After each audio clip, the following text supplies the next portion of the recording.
Welcome to our podcast, Learn Biblical Greek, brought to you by Dr. William Stewart, the co-founder of Telios.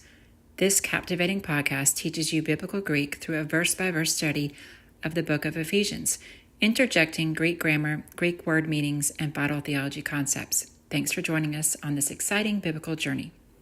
Your study will be more effective if you use the Greek text with the Bible word codes, either on the eSword download or Bible Hub website. These links are on our podcast website at www.teliosresearch.com.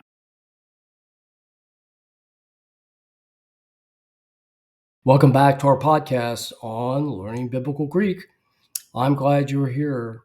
We're in chapter 2 of Ephesians, going through great salvation theology, all about Christ, learning about the Greek words, learning the Greek grammar. Make sure you have that grammar open, your biblical text. Please visit our website for other resources, read the disclaimer. Let's get going. Let's learn some Greek and scripture. We're at the end of verse 3. So we're in the important three-verse section, verses 1 to 3 in chapter 2, talking about our pre-salvation nature. Verse 3 talks about our prior nature just given to sin, where verse 2 talks about the fact we couldn't say no to the world or to Satan. And in verse 3, we can't say no to our own lust. How true. So we are in the middle, starting with the word doing or do. And the word in the Greek is piuntes, and 4160, G4160. So again, it's a verb, so we have to walk through it. There's no prefix, there's no augment, that epsilon on the front indicating past tense. We go right to the root word, poie, and we see that it is, and hang on here, a contract verb, otherwise the root ends in a vowel. And so the E, which ends in an E, and so an O is added, which is the connector for the present and future tense, and also second aorist, which we learned about last video. So remember, E and a O contract. And the rules for contraction should be on the website. If not, we'll put it there. It contracts in OU. Now, that's not really a contraction. I don't know why it goes to OU. It's Greek. It does what it wants so often. So that tells us it is a present tense. Future is very rare, and there's no S indicating the future tense. We haven't seen one yet. We see the NT, which indicates the active participle. Okay, so it's untes, the ES ending is the nominative plural ending for the participles. Okay, so it's taking the third declension endings, poiuntes, otherwise doing. They are doing. Tathlemata. So again, we have a short word ta with a T, so it makes you think of an article, and indeed it's followed by a noun, thlemat. That's the root. The dictionary form is thelema, which is shorter, but remember there's no ending in the nominative, and you can't end a Greek word with a T, so the T comes off to give thelema in the dictionary. But the real root is thelemat, and so you add an A for the accusative or nominative, plural, masculine or neuter ending. So again, it's third declension because the ending doesn't match. Well, it does match in this case, but ending in a T, it's a third declension. Sometimes it will match. All the rules I give you are meant to be broken at some point. And we have the accusative plural neuter. So the wills. And I think it's probably translated in English, the will, but Tis sarkos, again, we see the tis, short word with a T. As means it's an article. As means the feminine singular genitive, possessive. Sarkos doesn't match, so it's third declension again. Sark, just stick the OS on there. There's no contraction because usually the first and second declension end with a verb in the root, and it contracts with the case specifier. But there's none this time, so it's just sarkos in the genitive singular. Kai is an, tone, the article, that omega n tells you it is the possessive plural. And dionion. So this is an interesting word. It means mine.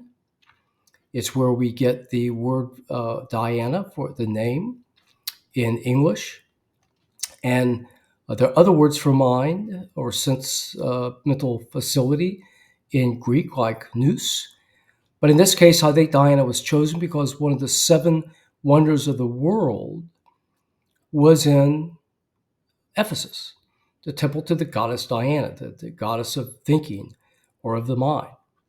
So he's putting in a little cultural spice here to liven up the text, I think. Kai, and umin.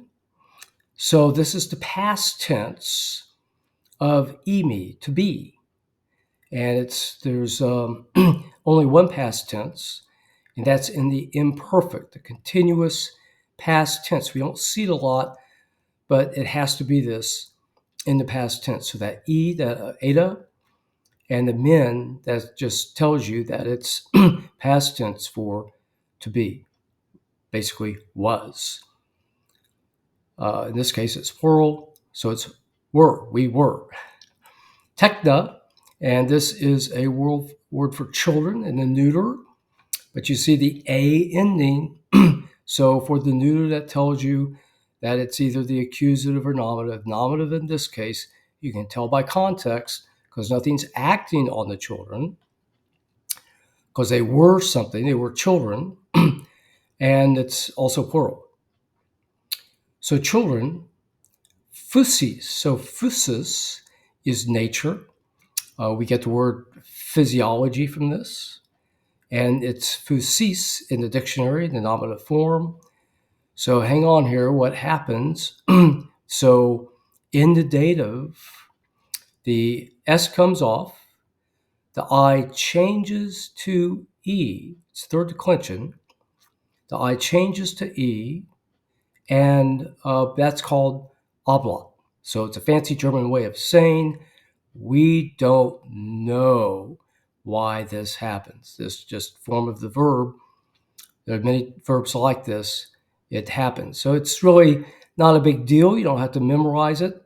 You can always look at the codes after the end, but as you read, these sort of changes just become second nature. We're not trying to speak Biblical Greek. There's nobody alive from 2,000 years ago to speak it with us, unfortunately. And so we're just trying to read it and recognize it, and that's easy to do. But again, I'm trying to tell you why these changes happen if you want to know. The I, of course, indicates the dative singular. So that goes on that E, phusi. Orgis, this is wrath. This is always the word for wrath, which means a directed, just punishment.